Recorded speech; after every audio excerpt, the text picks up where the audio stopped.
Hello friends, आप सभी का स्वागत है। आज हम बात करने वाले हैं the art of risk by Richard Harris book के बारे में। शुभम एक छोटा सा शहर में रहने वाला, अपने काम में उलझा हुआ एक आम इंसान था। हर दिन ऑफिस जाना, शाम को घर लौटना और वीकेंड्स पर कुछ बहुत मौज मस्ती करना, यही उसकी जिंदगी थी। लेकिन कहीं ना कहीं वो खुद को खोया हुआ महसूस करता था। एक मोनोटनी थी उसकी लाइफ में। एक दिन शुभम की नज़र एक बुक स्टोर के बाहर रखी किताबों के ढेर पर पड़ी। उसकी आदत थी कि हर बार नए साल पर खुद से कोई ना कोई रेजोल्यूशन लेता था, और इस बार उसने तय किया था कि वो अपनी लाइफ में कुछ एडवेंचरस करेगा। लेकिन एडवेंचर कैसे लाना है, ये उसे नहीं पता था। उसने किताबों पर नज़र दौड़ाई। एक किताब का टाइटल उसे तुरंत अट्रैक्ट कर गया, the art of risk, what we can learn from the world's leading risk takers. उसने किताब उठाई और कुछ पलटकर पढ़ने लगा। पहले कुछ पन्ने पढ़ने के बाद ही उसने तय कर लिया कि ये किताब उसे खरीदनी है। किताब को खरीदकर वो उसी शाम अपने कमरे में आराम से बैठ गया। उसने टीवी बंद किया, फोन को साइलेंट मोड पर डाला और किताब पढ़ना शुरू किया। पहले चैप्टर का टाइटल था embrace carefully managed risks. Shubham ने सोचा, यार ये क्या बोरिंग सा टॉपिक है, रिस्क के बारे में क्या खास सीखना है। लेकिन फिर भी उसने पढ़ना जारी रखा।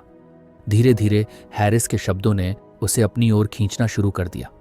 लेखक ने लिखा था कि रिस्क लेने का मतलब ये नहीं कि आप अपनी लाइफ को बेवजह खतरे में डाल दें। असली रिस्क टेकर्स वो होते हैं जो हर रिस्क को पहले एनालाइज करते हैं। वो सोचते हैं कि वर्स्ट केस सिनारियो क्या हो सकता है और उससे बचने के लिए कौन कौन से स्टेप्स लिए जा सकते हैं। शुभम को अचानक याद आया कि एक बार कॉलेज के दिनों में उसके दोस्तों ने उसे बंजी जंपिंग के लिए बुलाया था। वो डर के मारे नहीं गया था, लेकिन उसका दोस्त अर्जुन गया था और उसने बाद में बताया था कि बंजी जंपिंग कंपनी ने पहले से हर तरह की सेफ्टी मेजर्स तैयार कर रखी थी। उस वक्त शुभम ने सोचा था कि अर्जुन पागल है, लेकिन अब वो समझ रहा था कि अर्जुन रेकलेस नहीं था।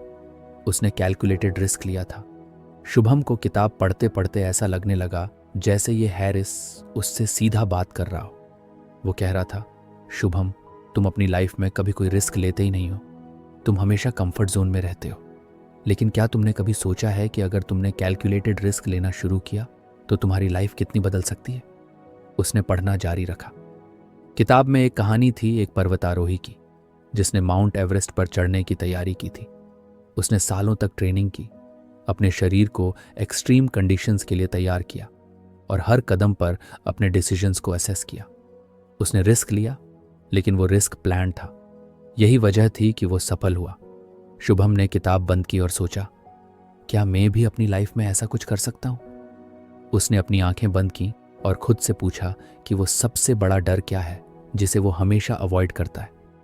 जवाब तुरंत आया, फेलियर। मैं हर चीज़ इसलिए अवॉइड करता हूं क्योंकि मुझे डर लगता है कि मैं फेल हो जाऊंगा। लेकिन हैरिस तो यही कह रहा है कि फेलियर से डरने के बजाय मुझे उसे एनालाइज करना चाहिए। मुझे सोचना चाहिए कि वर्स्ट केस सिनेरियो क्या हो सकता है। अगर मैं खुद को उसके लिए प्रिपेयर कर लूं तो शायद मैं जीत जाऊं। उसने उसी वक्त फैसला किया कि वो अपनी जिंदगी में एक छोटा लेकिन मीनिंगफुल रिस्क लेगा। लेकिन कौन सा? उसने अपनी डायरी निकाली और उन चीज़ों की लिस्ट बनानी शुरू की जो वो हमेशा करना चाहता था, लेकिन डर की वजह से कभी कर नहीं पाया।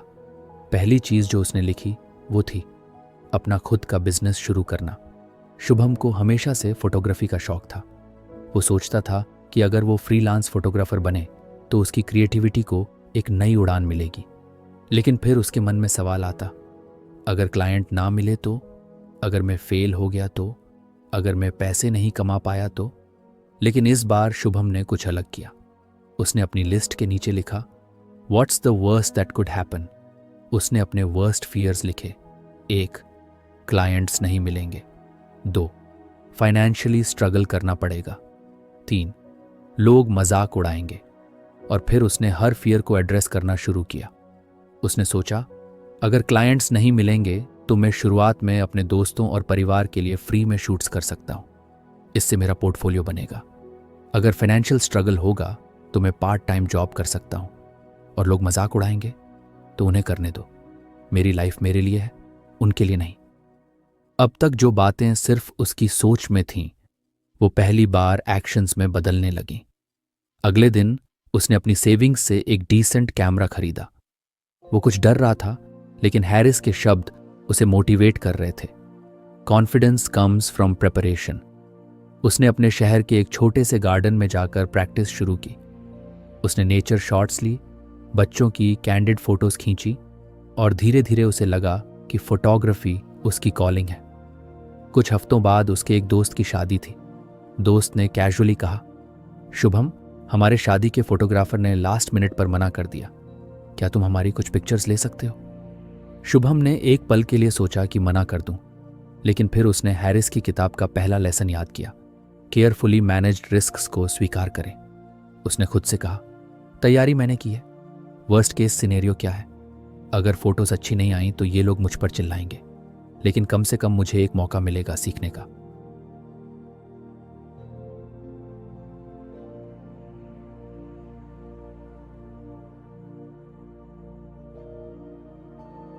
अगर आपको हमारी फ्री समरी अच्छी लगती है तो आप हमारे चैनल को सब्सक्राइब कर सकते हैं, हमारी मेंबरशिप खरीद सकते हैं या हमें यूपीआई के थ्रू सपोर्ट कर सकते हैं। अब समरी पर वापस चलते हैं। उसने हाँ कहा और पूरे शादी में फोटोग्राफी की। जब उसने फोटोज एडिट करके दोस्त को भेजी तो उनका रिस्पॉन्स अनएक्सपेक्टेड था। दोस्त ने कहा, शुभम, ये तो कमाल की है, तुमने प्रोफेशनल्स को भी पीछे छोड़ दिया। उस दिन शुभम को एहसास हुआ कि रिस्क लेने का मतलब अपनी लाइफ को खतरे में डालना नहीं है।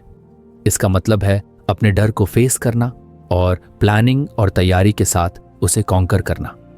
कहानी यहीं खत्म नहीं होती, ये तो बस शुरुआत थी। शुभम के मन में अब कई नए सवाल और सपने थे और किताब का अगला चैप्टर उसे और भी ज्यादा इंस्पायर करने वाला था। शुभम के लिए अब वो किताब महज एक किताब नहीं रही थी, वो एक साथी बन चुकी थी जो उसे हर नए कदम के लिए गाइड कर रही थी। पहले लेसन से मिले कॉन्फिडेंस ने उसकी लाइफ में एक नई एनर्जी भर दी थी। अब वो हर दिन उस किताब के नए पन्ने पलटने के लिए एक्साइटेड रहता था। एक शाम जब शुभम ने खाना खाकर किताब खोली तो उसकी नज़र दूसरे लेसन पर पड़ी, द इम्पॉर्टेंस ऑफ रेजिलियंस। उसने चैप्टर का पहला पैराग्राफ पढ़ना शुरू किया, जिसमें हैरिस ने लिखा था कि हर इंसान को अपनी लाइफ में चुनौतियों का सामना करने चाहिए। ऐसा करने से इंसान की मेंटल और इमोशनल स्ट्रेंथ बढ़ती है। शुभम ने कुछ सोचा। उसे लगा कि शायद ये लेसन उससे उतना रिलेटेबल नहीं होगा। आखिरकार रेजिलियंस की उसे क्या जरूरत थी? लेकिन फिर उसने चैप्टर को गहराई से पढ़ना शुरू किया। हैरिस ने लिखा था कि रेजिलियंस सिर्फ मुश्किल समय में नहीं, बल्कि रोजमर्रा की लाइफ में भी काम आता है। जब हम बार बार असफल होते हैं और फिर भी खड़े होते हैं, तब असली ताकत पैदा होती है। शुभम ने खुद से पूछा, क्या मेरी लाइफ में ऐसा कोई चैलेंज है जो मैंने फेस करने की कोशिश की हो और फेल हुआ हो? उसे तुरंत एक पुरानी घटना याद आई। कॉलेज के दिनों में उसने एक डिबेट कंपटीशन में हिस्सा लिया था। उसे अपनी बात पर पूरा भरोसा था, लेकिन जब वो स्टेज पर पहुंचा तो उसके पैर कांपने लगे, उसकी आवाज लड़खड़ाने लगी और वो अपनी पूरी स्पीच भूल गया। तब से उसने कभी भी पब्लिक स्पीकिंग की कोशिश नहीं की। उसे लगा कि वो इसके लिए बना ही नहीं है। लेकिन अब इस किताब ने उसकी सोच को कुछ बदल दिया था। उसने पढ़ा कि असफलताओं से भागने के बजाय हमें उनसे सीखने की कोशिश करनी चाहिए। यह हमारे आत्मविश्वास को बढ़ाती है। हैरिस ने एक पर्वतारोही की कहानी शेयर की थी, जिसने कई बार ऊंचाइयों पर चढ़ने की कोशिश की, लेकिन बार बार असफल हुआ। हर बार गिरने के बाद वो और मजबूत बनकर खड़ा हुआ और आखिरकार उसने चोटी पर पहुंचने का सपना पूरा किया। शुभम को लगा कि अगर वो ऐसा कर सकता है तो मैं क्यों नहीं। उसने अपनी डायरी में लिखा, 1. पब्लिक स्पीकिंग में अच्छा बनना है। 2. हर हफ्ते एक नया चैलेंज लेना है। अगले दिन ऑफिस में एक मीटिंग थी।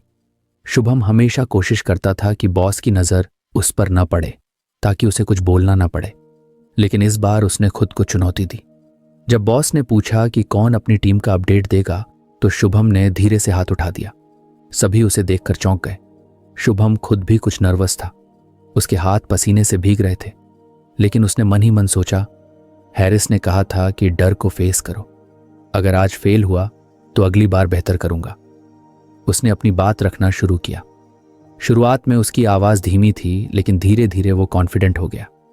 जब उसने खत्म किया तो बॉस ने मुस्कुराते हुए कहा, good job Shubham, that was clear and precise. उस दिन उसने पहली बार महसूस किया कि असफलता का डर अक्सर हमारी कल्पना में ही ज्यादा बड़ा होता है। असल में जब हम खुद को उस डर का सामना करने देते हैं तो वो इतना मुश्किल नहीं लगता। किताब में हैरिस ने रेजिलेंस को एक मसल की तरह बताया था। अगर आप इसे बार बार इस्तेमाल करेंगे तो ये और मजबूत होगा। शुभम ने इस एनालॉजी को दिल से समझ लिया था। उसने खुद को छोटे छोटे चैलेंजेस देना शुरू किया। एक दिन उसके दोस्त अर्जुन ने उसे ट्रैकिंग के लिए बुलाया। शुभम को ऊंचाइयों से डर लगता था। पहले उसने मना करना चाहा, लेकिन फिर उसे हैरिस की बात याद आई। कंफर्ट जोन्स हमें कमजोर बनाते हैं, बाहर निकलो और अपनी ताकत को पहचानो।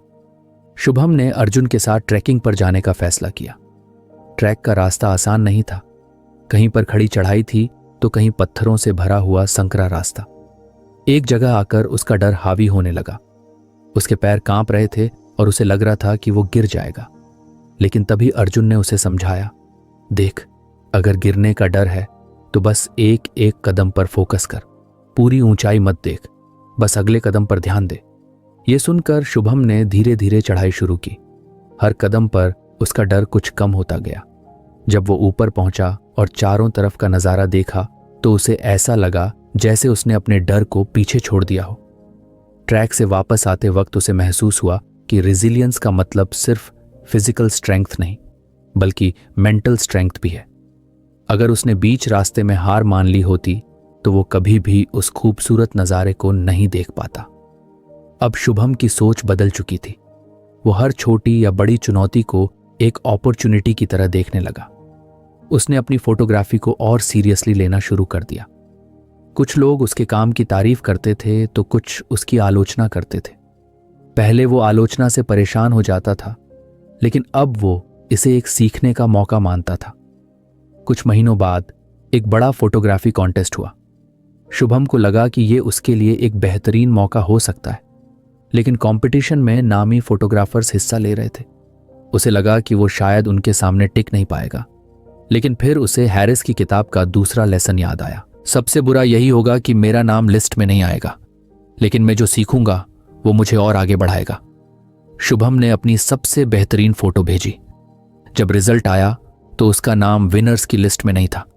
उसे कुछ निराशा हुई, लेकिन उसने हार मानने के बजाय उस कंपटीशन के जजों का फीडबैक मांगा।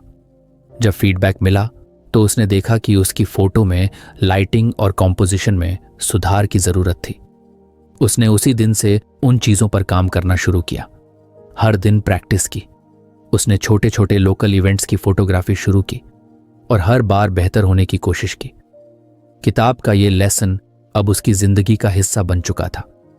उसने महसूस किया कि रेजिलियंस सिर्फ बड़ी असफलताओं के लिए नहीं, बल्कि हर रोज की छोटी छोटी चुनौतियों के लिए भी जरूरी है। कहानी अब यहां तक पहुंच चुकी थी कि शुभम हर दिन एक बेहतर वर्जन बनने की कोशिश कर रहा था। लेकिन हैरिस की किताब के बाकी लेसन्स भी उसे कुछ और सिखाने वाले थे। शुभम की लाइफ में अब जैसे एक नया अध्याय खुल चुका था। हर दिन वो खुद को कुछ और एक्सप्लोर करता। हर बार जब उसे किसी मुश्किल का सामना करना होता तो वो किताब का कोई ना कोई लेसन याद करता और उससे सीखने की कोशिश करता। अब वो किताब उसके लिए सिर्फ एक गाइड नहीं थी, बल्कि एक दोस्त बन चुकी थी। एक शाम जब ऑफिस से लौटते वक्त बारिश हो रही थी, शुभम ने सोचा कि आज वो किताब का तीसरा लेसन पढ़ेगा। घर पहुंचकर उसने गर्म चाय बनाई और अपने पसंदीदा कोने में बैठ गया। उसने किताब के तीसरे लेसन को पढ़ना शुरू किया, understanding the line between recklessness and courage. पहले पैराग्राफ में ही हैरिस ने एक सवाल पूछा था, क्या आपने कभी सोचा है कि आपकी लाइफ में ऐसी कौन सी चीजें हैं जिन्हें आप बिना सोचे समझे कर देते हैं, और कौन सी चीजें हैं जो आप डर की वजह से कभी करने की हिम्मत नहीं जुटा पाते? शुभम को यह सवाल काफी इंट्रीगिंग लगा। उसने खुद से पूछा, क्या मैं कभी रेकलेस रहा हूं, या फिर मैं हमेशा इतना कॉशियस रहता हूं कि करेज दिखाने का मौका ही नहीं देता? हैरिस ने लिखा था कि करेज और रेकलेसनेस के बीच बहुत बारीक रेखा होती है। कई बार हम दूसरों के एक्शंस को रेकलेस मान लेते हैं, जबकि उनके लिए वो कैलकुलेटेड रिस्क्स होते हैं। ये सब इंसान के माइंडसेट और प्रेपरेशन पर निर्भर करता है। शुभम को अचानक अपने दोस्त अर्जुन की याद आई। अर्जुन वही था जिसने उसे ट्रैकिंग पर ले जाने की जिद की थी। अर्जुन अक्सर हाई रिस्क एडवेंचर्स करता रहता था, paragliding, sky diving, scuba diving.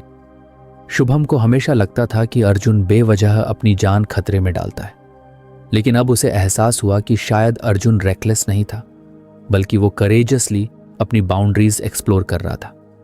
इस थॉट ने शुभम को अपने एक्शंस को रीथिंक करने पर मजबूर कर दिया। उसने सोचा, मैं अपने डर को कवर अप करने के लिए दूसरों के करेज को रेकलेसनेस मानता हूं, लेकिन सच ये है कि मैं खुद कभी अपनी लिमिट्स को पुश करने की कोशिश ही नहीं करता। अगले कुछ दिन शुभम ने इंट्रोस्पेक्शन में बिताए। उसने अपनी डायरी में 2 कॉलम बनाए। पहले कॉलम का नाम था things I avoid because of fear और दूसरे का things I do without thinking. पहले कॉलम में उसने लिखा 1 ऊंचाई, 2 पब्लिक स्पीकिंग, 3 अपना बिजनेस शुरू करना। दूसरे कॉलम में उसने लिखा 1 हर बार इम्पल्सिव डिसीजंस लेना, 2 कभी कभी बिना सोचे पैसे खर्च करना, 3 कुछ चीजें सिर्फ इसलिए करना क्योंकि दूसरे लोग कर रहे हैं। शुभम ने देखा कि उसकी जिंदगी का बड़ा हिस्सा या तो डर से चल रहा था या फिर बिना सोचे समझे लिए गए डिसीजंस से। वो नाइदर कैलकुलेटेड रिस्क्स ले रहा था, न ही करेजसली अपनी लाइफ को एक्सप्लोर कर रहा था। किताब में हैरिस ने एक कहानी शेयर की थी एक स्टंट पायलट की। वो पायलट हर दिन अपनी जान को खतरे में डालता था, लेकिन हर स्टंट से पहले वो मेटिकुलस प्लानिंग करता था। वो हर एंगल, विंड स्पीड और इमरजेंसी लैंडिंग ऑप्शंस को एनालाइज करता था। लोगों को उसके स्टंट्स रेकलेस लगते थे, लेकिन असल में वो हर चीज को पहले से कैलकुलेट कर चुका होता था। शुभम को इस कहानी से काफी कुछ समझ में आया। उसने सोचा कि उसे भी अपनी लाइफ में करेज और रेकलेसनेस के बीच का फर्क समझना होगा। उसे अपनी बाउंड्रीज को एक्सप्लोर करना होगा, लेकिन पूरी प्लानिंग के साथ। इस थॉट को एक्शन में बदलने का पहला मौका उसे उसी हफ्ते मिला। ऑफिस में उसकी टीम को एक नई प्रोजेक्ट में काम करने के लिए कहा गया। प्रोजेक्ट का लीड बनने का मौका था, लेकिन इसके लिए काफी रिस्क भी था। अगर प्रोजेक्ट फेल हो जाता तो पूरी टीम को नुकसान होता। शुभम ने पहले सोचा कि यह काम किसी और को करने देना चाहिए, लेकिन फिर उसने खुद से कहा, क्या यह डर मुझे पीछे खींच रहा है? क्या मैं इसे रेकलेस डिसीजन मान रहा हूं, जबकि यह एक कैलकुलेटेड रिस्क हो सकता है? उसने इस बार प्रोजेक्ट लीड बनने का फैसला किया। उसने अपनी टीम के साथ मिलकर पूरी प्लानिंग की, हर छोटे बड़े खतरे को असेस किया, और जब प्रोजेक्ट शुरू हुआ तो उसकी मेहनत साफ झलक रही थी। शुरुआत में कई चैलेंजेस आए। कुछ लोग उसके डिसीजन से सहमत नहीं थे, लेकिन शुभम ने हर फीडबैक को काल्मली लिया और चीज़ों को एडजस्ट किया। आखिरकार वो प्रोजेक्ट समय पर पूरा हुआ और कंपनी को अच्छा प्रॉफिट भी हुआ। उस दिन शुभम ने सीखा कि करेज का मतलब सिर्फ बड़ा रिस्क लेना नहीं होता। इसका मतलब होता है अपने डर को समझना, अपनी ताकत को पहचानना और एक इन्फॉर्म्ड डिसीजन लेना। लेकिन कहानी यहीं खत्म नहीं हुई। एक दिन अर्जुन ने उसे फिर से बुलाया। इस बार प्लान था स्काई डाइविंग का। शुभम का दिल तेजी से धड़कने लगा। हाइट्स का डर उसके अंदर अभी भी था।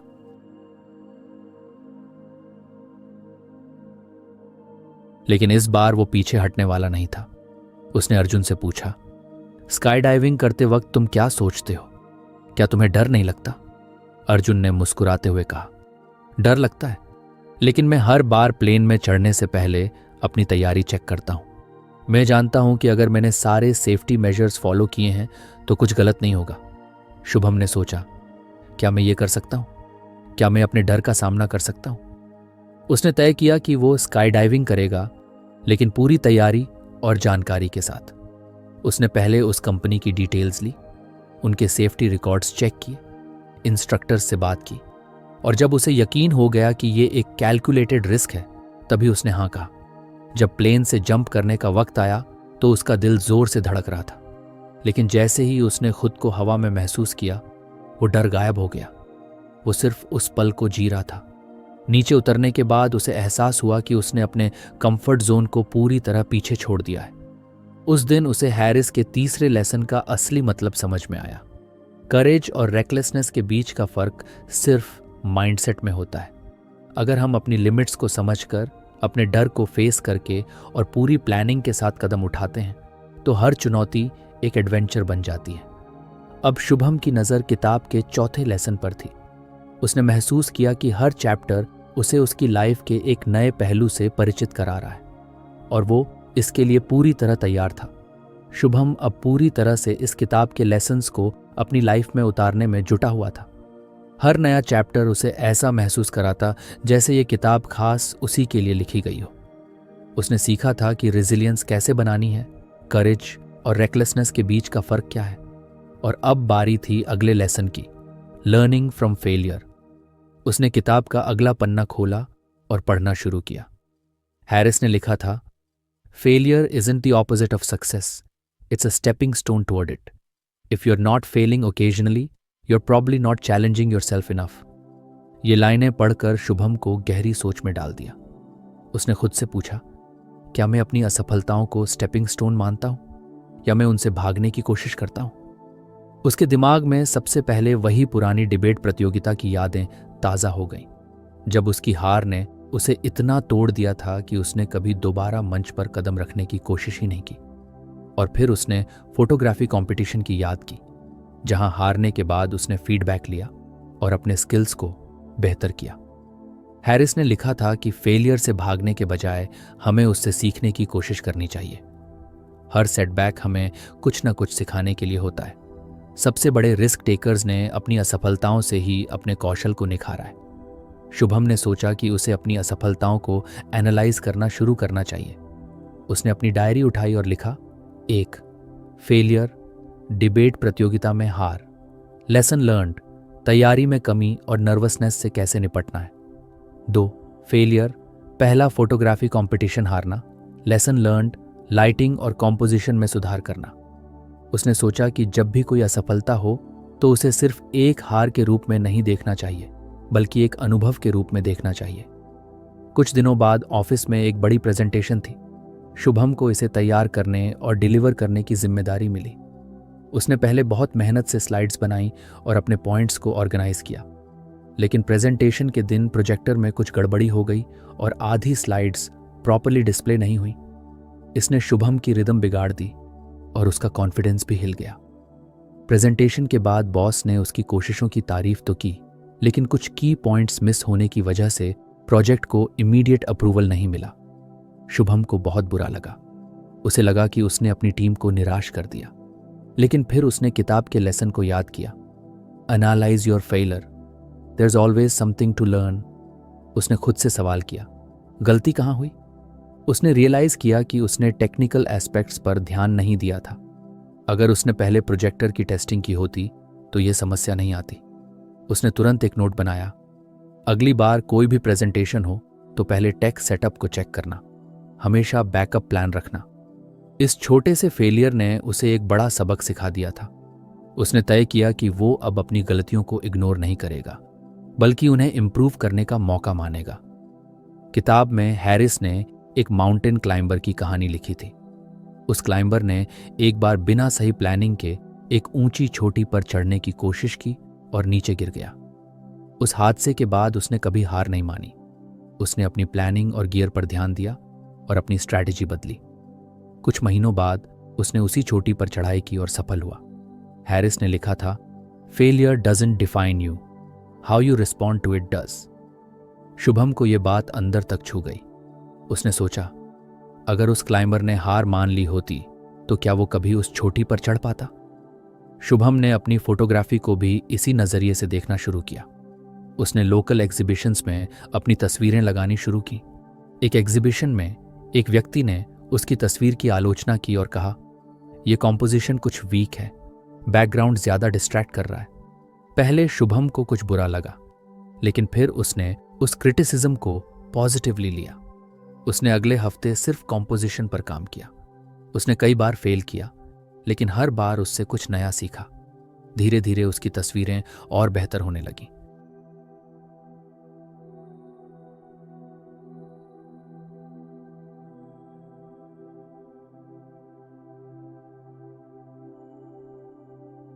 एक दिन अर्जुन फिर से उसके पास आया। इस बार उसने शुभम को एक साइकिलिंग मैराथन में भाग लेने के लिए कहा। 100 किलोमीटर का रास्ता था और शुभम को साइकिलिंग का ज्यादा अनुभव नहीं था। उसे डर लग रहा था कि वो शायद ये चैलेंज पूरा नहीं कर पाएगा। लेकिन उसने सोचा, अगर मैं फेल हुआ तो क्या? कम से कम मुझे अपनी लिमिट्स का पता चलेगा और मैं अगली बार बेहतर कर पाऊंगा। उसने मैराथन में भाग लेने का फैसला किया। मार्ग काफी कठिन था। बीच में शुभम को लगा कि वो शायद फिनिश लाइन तक नहीं पहुंच पाएगा, लेकिन उसने अपने आप से कहा, यह फेलियर नहीं है, ये एक प्रोसेस है। हर पेडल मुझे कुछ और मजबूत बना रहा है। वो मैराथन पूरा तो नहीं कर पाया, लेकिन उसने 75 किलोमीटर का सफर तय किया। उसके घुटने दर्द कर रहे थे, लेकिन उसका दिल गर्व से भरा हुआ था। उसने अर्जुन से कहा, मैं भले ही आज फिनिश लाइन तक नहीं पहुंचा, लेकिन अगली बार जरूर पहुंचूंगा।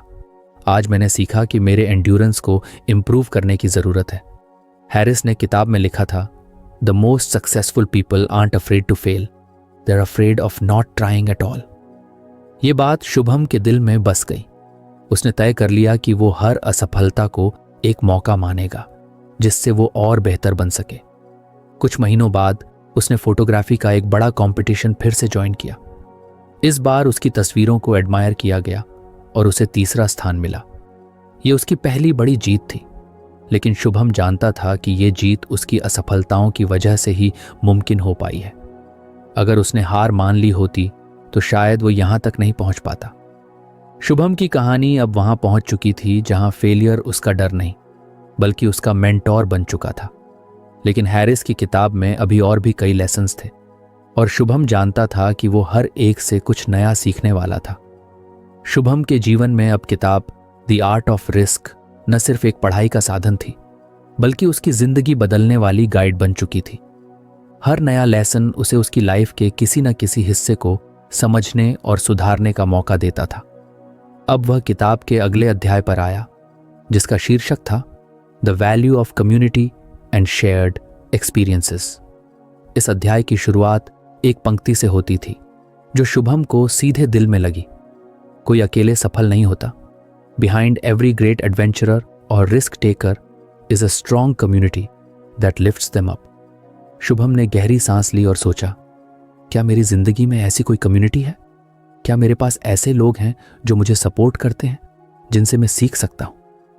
किताब में हैरिस ने कई रिस्क टेकर्स की कहानियां साझा की थीं, जिन्होंने अपने अनुभव साझा करके न केवल दूसरों की मदद की, बल्कि खुद को भी बेहतर बनाया। उनमें से एक कहानी एक रॉक क्लाइंबर की थी, जो हमेशा अकेले क्लाइंब्स करता था। लेकिन एक बार उसने देखा कि उसकी एक साथी क्लाइंबर जो कम एक्सपीरियंस्ड थी, उसे देखकर बेहतर बन रही थी। उन्होंने मिलकर क्लाइंबिंग की और एक दूसरे से सीखते हुए एक बड़ी चोटी पर चढ़ने में कामयाबी हासिल की। शुभम को यह कहानी बहुत रिलेटेबल लगी। उसने महसूस किया कि वह हमेशा अपने चैलेंजेस अकेले ही फेस करने की कोशिश करता है, चाहे वो ऑफिस की समस्या हो, फोटोग्राफी का कोई प्रोजेक्ट हो, या लाइफ के किसी और पहलू का डर। उसे एहसास हुआ कि शायद वह दूसरों की मदद लेने से कतराता है। उस दिन उसने तय किया कि अब वह अपने आसपास के लोगों से जुड़ने की कोशिश करेगा। उसने अपने फोटोग्राफी ग्रुप में ज्यादा एक्टिवली पार्टिसिपेट करना शुरू किया। वहां उसने कई नए लोगों से मुलाकात की, जिनके पास अलग अलग पर्सपेक्टिव्स और टेक्निक्स थीं। एक दिन उस ग्रुप ने एक आउटडोर फोटोग्राफी ट्रिप प्लान किया। ये एक अबैंडन्ड विलेज में जाना था, जहां लाइट और शैडो का खेल काफी चैलेंजिंग था। पहले शुभम को लगा कि वह अकेले ही इस ट्रिप पर जाएगा और अपनी तस्वीरें क्लिक करेगा, लेकिन उसने खुद से कहा, अगर मैं दूसरों के साथ रहूंगा तो शायद कुछ नया सीखने को मिलेगा। वहां पहुंचने के बाद शुभम ने देखा कि हर फोटोग्राफर का अपना एक अलग तरीका था। कोई कॉम्पोजिशन पर ध्यान दे रहा था तो कोई सिर्फ ब्लैक एंड व्हाइट शॉट्स ले रहा था। शुभम ने उनसे बात की और उनकी टेक्निक्स को ऑब्जर्व किया। उसने महसूस किया कि उनके साथ काम करने से उसकी खुद की सोच और फोटोग्राफी स्टाइल में काफी सुधार हो सकता है। उस दिन एक सीनियर फोटोग्राफर ने उसे एक छोटी सी सलाह दी। कभी कभी तस्वीर में इम्परफेक्शन ही उसे खास बनाती है। हर बार सिमेट्री या परफेक्शन के पीछे मत भागो। यह सुनकर शुभम के दिमाग में एक नया पर्सपेक्टिव आया। उसने उस दिन कुछ इम्परफेक्ट लेकिन पावरफुल तस्वीरें क्लिक की, जो बाद में काफी सराही गईं। हैरिस ने किताब में लिखा था, a community isn't just a safety net, it's a source of inspiration and growth. ये लाइन शुभम के दिमाग में बार बार गूंज रही थी। उसने महसूस किया कि उसकी लाइफ में सिर्फ प्रोफेशनल कम्युनिटी ही नहीं, बल्कि पर्सनल सपोर्ट सिस्टम भी जरूरी है। उसने अपने दोस्तों के साथ ज्यादा वक्त बिताना शुरू किया। अर्जुन के साथ उसने अपने डर और फेलियर्स पर खुलकर बात की। अर्जुन ने उसे अपनी कुछ असफलताओं के बारे में बताया और कहा, शुभम, तुम्हें पता है, मैं भी हर बार सक्सेसफुल नहीं होता, लेकिन जब मेरे पास मेरे दोस्तों का सपोर्ट होता है तो हर फेलियर मुझे कम दर्द देता है। शुभम ने सोचा कि वह हमेशा अपनी समस्याओं को अकेले ही हल करने की कोशिश करता रहा है, लेकिन शायद ये वक्त था कि वह दूसरों को अपनी लाइफ में शामिल करे। कुछ हफ्तों बाद ऑफिस में एक नया प्रोजेक्ट आया। ये एक कोलैबोरेटिव प्रोजेक्ट था जिसमें कई डिपार्टमेंट्स को साथ मिलकर काम करना था। शुभम को इसमें टीम का हिस्सा बनाया गया। पहले वह कुछ हेजिटेंट था क्योंकि वह अक्सर सोलो काम करने का आदी था, लेकिन इस बार उसने कॉन्शियसली टीम में घुलने मिलने की कोशिश की। उसने महसूस किया कि हर कोई अपनी अपनी स्ट्रेंथ लेकर आया था। कोई नंबर्स में अच्छा था तो कोई क्रिएटिव आइडियाज में। शुभम ने देखा कि टीम के साथ काम करने से न सिर्फ उसका काम आसान हुआ, बल्कि उसे अपने वीकनेसेस पर भी काम करने का मौका मिला। प्रोजेक्ट खत्म होने के बाद शुभम को बॉस ने बुलाकर कहा, इस बार टीम वर्क की वजह से हमारा प्रोजेक्ट इतना स्मूथ चला। शुभम, तुमने टीम को जोड़े रखने में अहम भूमिका निभाई। उसने महसूस किया कि अकेले काम करना उसे शायद इतना प्रोडक्टिव और इम्पैक्टफुल नहीं बना पाता। किताब में हैरिस ने एक और महत्वपूर्ण बात कही थी, shared experiences create stronger bonds. Shubham ने इसे अपनी लाइफ में अप्लाई करने का फैसला किया। उसने अर्जुन के साथ वीकेंड ट्रैक्स शुरू किए। उनके साथ और लोग भी जुड़ने लगे। हर ट्रैक पर कोई ना कोई नई समस्या आती जिसे वे मिलकर हल करते। एक बार वे एक कठिन रास्ते पर फंस गए। बारिश शुरू हो गई थी और उन्हें नहीं पता था कि आगे का रास्ता कैसे तय करना है। अर्जुन ने सबको काल्म किया और टीम के साथ मिलकर आगे का रास्ता तय किया। उस दिन शुभम ने सीखा कि जब लोग एक साथ आते हैं तो किसी भी मुश्किल का हल निकाला जा सकता है। धीरे धीरे शुभम की जिंदगी में एक बड़ा बदलाव आने लगा। उसने महसूस किया कि वह अब ज्यादा कॉन्फिडेंट, ओपन और कनेक्टेड महसूस कर रहा है। एक दिन जब वह अपने फोटोग्राफी ग्रुप के साथ बैठा था तो किसी ने उससे पूछा, शुभम, तुम्हारी फोटोग्राफी में अब एक अलग डेप्थ क्यों नजर आती है? शुभम ने मुस्कुराकर जवाब दिया, क्योंकि अब मैं अकेले नहीं सीखता, मैं दूसरों के साथ सीखता हूँ। उनकी कहानियां, उनके अनुभव मेरी तस्वीरों में झलकते हैं। उस दिन उसे हैरिस के इस लेसन का असली मतलब समझ में आया। कम्युनिटी सिर्फ एक सपोर्ट सिस्टम नहीं होती, ये एक मिरर होती है जो हमें हमारी असली क्षमता दिखाती है। अब शुभम अगले लेसन को पढ़ने के लिए तैयार था। उसे पता था कि यह किताब उसे हर बार एक नई दिशा दिखाएगी और उसकी जिंदगी को और बेहतर बनाएगी। शुभम की जिंदगी अब पूरी तरह से बदल चुकी थी। हर नए दिन के साथ वह खुद को बेहतर और मजबूत महसूस करता था। किताब द आर्ट ऑफ रिस्क का हर लेसन उसकी जिंदगी में नई रोशनी लेकर आ रहा था। हैरिस के अगले lesson the value of community and shared experiences ने उसकी सोच को और गहराई दी। शुभम ने महसूस किया कि हर बार जब वह दूसरों के साथ जुड़ता है, उनकी कहानियों को सुनता है या उनके अनुभवों से सीखता है, तो वह खुद को अधिक समृद्ध और सक्षम पाता है। पहले जो चुनौतियां उसे पहाड़ की तरह लगती थीं, अब वे केवल रास्ते के पत्थर बनकर रह गई थीं। फोटोग्राफी ग्रुप की उस ट्रिप के बाद उसने हर बार दूसरों के साथ मिलकर काम करने का प्रयास किया। अब वह हर प्रोजेक्ट और हर चैलेंज को शेयर्ड एक्सपीरियंस के रूप में देखता था। उसने सीखा कि एक टीम में हर किसी की ताकत और कमजोरी अलग होती है, और जब लोग अपनी ताकत को मिलाते हैं तो असंभव काम भी मुमकिन हो जाते हैं। ऑफिस में एक बड़ा प्रेजेंटेशन था।